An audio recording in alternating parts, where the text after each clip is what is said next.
Santo do Dia. A história dos santos guardados na memória da Igreja, verdadeiros mestres da vida cristã de todos os tempos, que orientam o nosso caminho. Santo do Dia.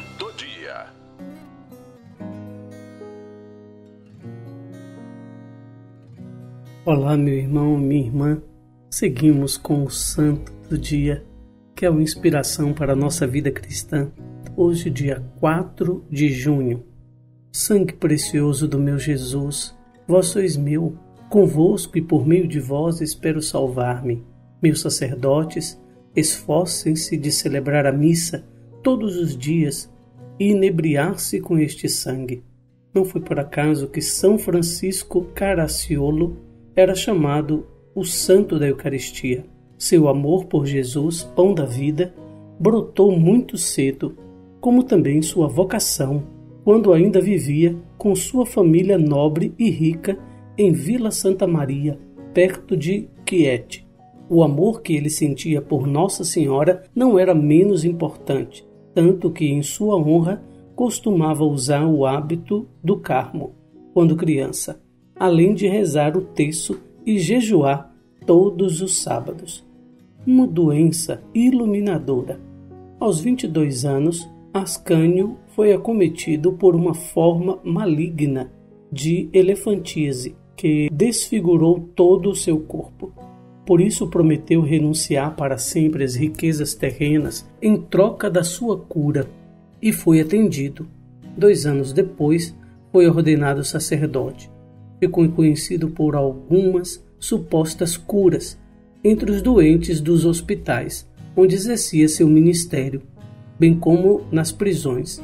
Vivia sempre entre os últimos, a ponto de pedir para fazer parte da Companhia dos Brancos, que em Nápoles prestava serviço aos condenados à morte e prisioneiros junto ao Hospital dos Incuráveis. Transcorria o ano de 1588. Certo dia, Ascânio recebeu uma missiva de nobre gegovês, Agostino Adorno, e do abade de Santa Maria Maior em Nápoles, Fabrício Caracciolo. Na verdade, a missiva era endereçada a um religioso da sua congregação, que tinha seu mesmo nome. Por engano, a carta foi entregue a ele, que a recebeu como sinal da providência graças a este descuido. Ascânio se reuniu com os 2 personagens acima mencionados no mosteiro dos Calmadulos, onde elaborou as constituições de um novo instituto, do qual foi cofundador. Ele foi o autor da proposta de acrescentar aos 3 votos de pobreza, castidade e obediência um 4º voto, com o qual se comprometia a rejeitar todo e qualquer cargo eclesiástico. Quando o novo instituto foi aprovado, Ascânio recebeu o nome de Francesco. Em 1589, Francisco partiu para a Espanha, junto com Adorno, para expandir o seu novo instituto. Mas sua viagem foi uma falência. Após um ano, voltaram para casa. Francisco ficou doente e Adorno faleceu.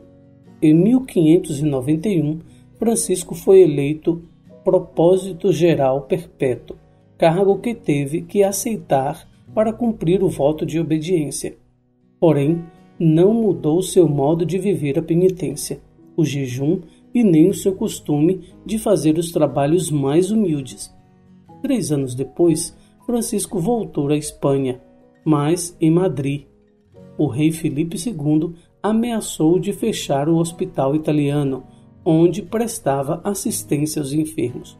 Somente em 1601, sendo eleito mestre de noviços, conseguiu abrir uma casa em Valladolid. Ali, demonstrou uma grande capacidade de discernimento entre os jovens, prevendo para alguns a vocação para a vida religiosa e para outros até a apostasia. Em 1607, finalmente, foi dispensado de todos os cargos, dedicando-se apenas à oração. Ele era um caçador de almas, pai dos pobres, mas também homem de bronze. Estes eram os 3 apelidos com os quais Francisco era conhecido e refletem perfeitamente os 3 votos do seu ministério. No entanto, jamais deixou de visitar os enfermos e assistir aos moribundos. No hospital, dedicou-se com muito zelo aos trabalhos mais humildes, como arrumar as camas, limpar os quartos, remendar as roupas dos pacientes. Além do mais, estava sempre disposto a fazer coleta de esmolas para providenciar a educação das meninas.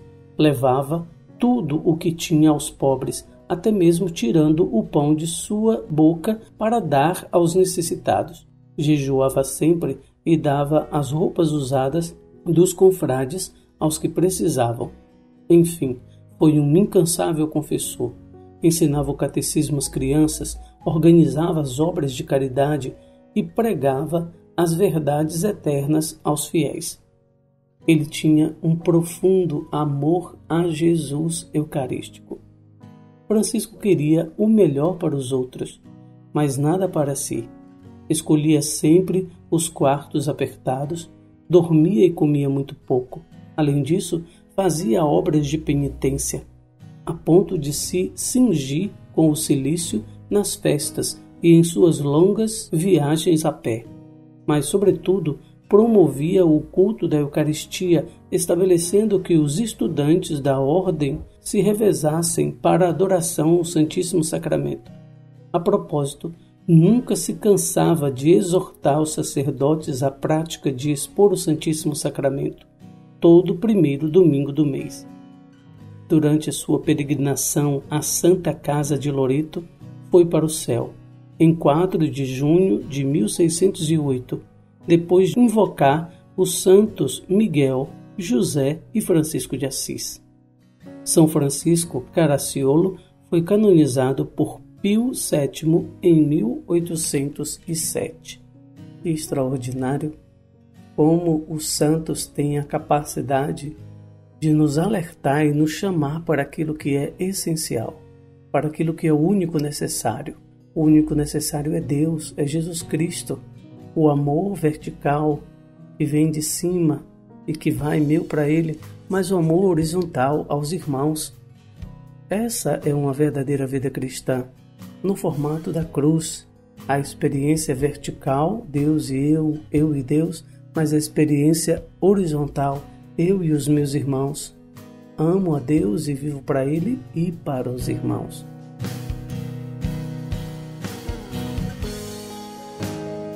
Peçamos a Deus que nos converta e traga o nosso coração e a nossa vida para o essencial, para o verdadeiro necessário.